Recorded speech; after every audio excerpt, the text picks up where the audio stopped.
Hi, I'm Anthony Originello, CEO of the Chartered Professionals in Human Resources for BC and Yukon. We represent more than 8,000 members, and as the organization dedicated to advancing the HR profession through education, advocacy, awareness, professional development, as well as our recognized and impactful CPHR designation, we are proud to be a sponsor of this show. We have been the voice of the HR profession since 1942. Learn more about us at cphrbc.ca. In this edition of Careers That Matter, I'm joined by Diraj Goel, the president and founder of GetFresh Ventures. Welcome. Thank you. Thank you for having me. What exactly is GetFresh Ventures? GetFresh Ventures is a venture studio. We work different from a venture capital firm. Our focus is to build sustainable, high-growth companies, ones that can build on their revenue as a first focus. Our main approach to that is something I coined growth by design, engineering growth from the start with a tight focus on a captivated need, generally defined as a mission-critical problem that a consumer or a business is having, and then establishing your market before you even really create a product, and growing your company as much as possible, as bootstrap as possible, and raising funding from a point of strength. So what does your job look like on a day-to-day basis?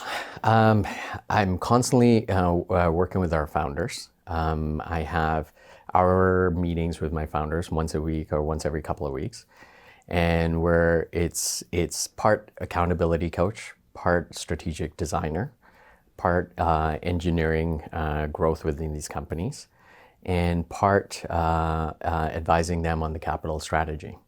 It's soup to nuts, from engineering from an idea to an exit, and with a minimum threshold of at least $25 to $30 million exits. Everyone thinks venture capital is swing for the fences. We need to build billion-dollar companies. Well, if 99% of venture-backed companies fail, there's a lot of good companies in there that if they just had a fresh perspective on how to build their venture, they probably would build generational wealth instead of a grow or die model. So that's a lot of the outward-facing work that you do. What do you do also then to run and maintain the well-being of your own organization? Because that's a part of your day too. Yes. Well, I have a team. I have a head of operations who runs the organization and keeps me on point. We have project managers and biz dev that are focused on talking to new founders. And I spend a lot of time on operational engineering and working with the team. And the way I look at businesses are two components working together symbiotically, the human engine and the business engine. And the practices that we take into the business that we work with, we apply internally. The humans have to be happy. They have to be focused on engineering growth, understand what their targets are, and then also building the systems that allow us to scale. How many hours a day are you working? How many days a week? Interestingly, when I left my career in corporate 3 months before my firstborn, it felt like it was an impulsive decision, but it was something I had been thinking about for a while. I left my job on a Friday, took Monday off, and Tuesday I had my severance, and I haven't had a paycheck since. I was working 70, 80-hour weeks. When you run an operations... In your other job? In my career. And I realized from talking to all my peers, and I was 39 at that time, and in talking to a lot of my peers who were in similar roles, they didn't get to spend a lot of time with family. There was no work-life balance. I've heard founders and executives say, I don't even know my 6-year-old. So I decided to build a company with a venture firm working with founders and working on companies where we could build that balance. I work between 35 to 36 hours a week. I put my kids to bed 6 nights a week. I give them baths. I read them bedtime stories. I'm there in the morning for drop-off. I have a very productive day. 1 day a week, I come into the real world, and I'll do this until they're 11, 12, and they don't need me as much, and I'll turn up the dial. Wow. Well, let's talk about your career path. Where'd you grow up, and what were your initial studies, I guess, post sort of mandatory education? I grew up in Singapore Okay. Until the age of 13. So it was junior high when I came here, grade 8. I lived in Richmond, went to junior high, then senior high in Surrey, and my focus at that point was math, science, and computers. My dad was an engineer at Texas Instruments. I got access to a lot of early prototype computers like the TI Speak and Spell. I don't know if you remember that little device. And that set the tone for me in terms of where my interests lie. I started a consulting company with my dad back when I was still a teen, and I continued down that path right through university into my career. What did you study? I studied a lot of different things. Now, this comes from a recent revelation that I've had ADHD my whole life. And if you know anything about ADHD, you have the ability to digest information very quickly, but you also get bored very quickly.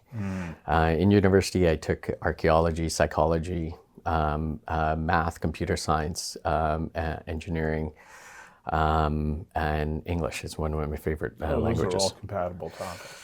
Right. And I switched back and forth, and I dropped out in my third year to start a company back in 1997, 98. So you've got entrepreneurial juice in your veins. My dad, when he came here, couldn't get the job that he was educated for. Could not get an engineering job, partly because there wasn't a lot in Vancouver at that time. The other side is no one recognized his experience. Right. He didn't have Canadian experience. That was the narrative. So he started a business, and I did his back office math. I did the work. I went on good job sites with him. I was 15, 16. That was just what I knew, to run a business.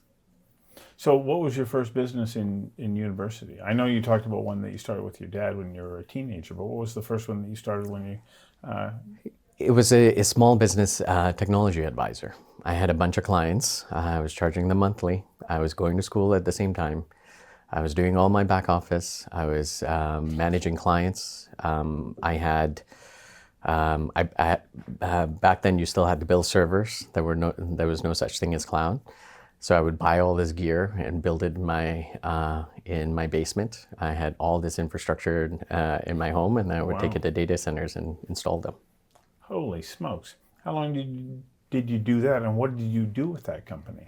I eventually sold the book of the business because I wanted to get into the world of startups. That was in 1999.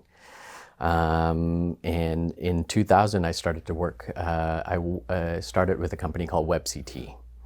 Now, we're aged out of the current population of academics now. So when I say WebCT, no one really remembers it. But it was the first learning management platform, invented right out of UBC. One of the first places I worked was a chem lab that was turned out into a startup office. We built our own desks and so on. And that company I started in late 99 with Murray Goldberg, who was a professor of operating systems at UBC. And eventually that company sold for $180 million in 2006. And I was the help desk staff. I was fixing computers under desks and setting up developer stations. Then eventually started setting up server rooms and infrastructure, and then became the director of IT through that process, right up to the sale of the company. Wow. I was 20 7 years old. Then you're faced with, what do you do next? Did you start another company? Well, I had startup experience at that point. Then I figured I probably should have billion-dollar experience. That's when I started to work for a company called Sophos, which had just bought out Active State, which was a local company. I don't know if you remember Dick Hart, who started that company and then sold it to Sophos. And they had built a spam filtering technology for large businesses. My role was technology operations, where I engineered our local startup company to function as a stoic UK-based technology cybersecurity company, but then also bring them into the new age of rapid development. So I ran global technology operations for Sophos for a year. Wow, great experience. Yeah.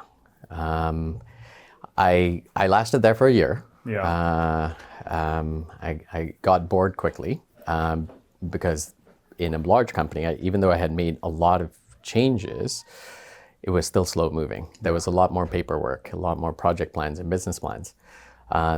Then I started with a local cybersecurity professional services company. We serviced VANOC, which is the Olympic Committee here, Right. YBR, Methanex, like all these big, large organizations where I manage their security portfolio and their strategy. Built that company up. It's recently got sold to Deloitte, and I was there for about a couple of years before in 2009, starting with Angus Reid at Vision Critical. Wow. There I started as the director of technology. And built that company with the team there from our nascent stage of under 10 million, around 5 to 10 million, to over 130, 140 million in the 6 years I was there. So when you take a look at your career, and you've had pretty much an upward trajectory, what do you think it is about you that made you able to recognize opportunities and then have the courage to pursue them? When you've been building in startups in tech for so many decades, you've seen all the ups and downs. Mm-hmm. You've seen the founder cry. You've cried yourself. Yeah, you've had immense anxiety. You know the unknown. You know the unknown unknowns. After a while, it doesn't faze you anymore. And you also then start to see the potential and the grit that in the people that you work with, and what kind of X factor is required to actually build a company, the kind of energy you need. And then on the other side, when you're going to market, for example, WebCT, even back in 2000, and this was, keep in mind, during the dot-com bust, when all cash dried up. And then at Vision Critical was 2009, right after the Great Recession. In both cases, you don't have capital. You got to make a lot happen, and at the same time, you're living on cash flow, and you got to drive revenue. That requires a certain type of thinking and discipline. Yeah. And that is why I believe I have the unique ability to understand opportunity, to see it, and then also engineer a company to capitalize on it. Wow. Exciting career you've had. And you're still, from my perspective, at the beginning. I wish you great success, and thank you for giving us some insight into your day-to-day world now, but also the arc of your career. Appreciate the time. Well, thank you for having me.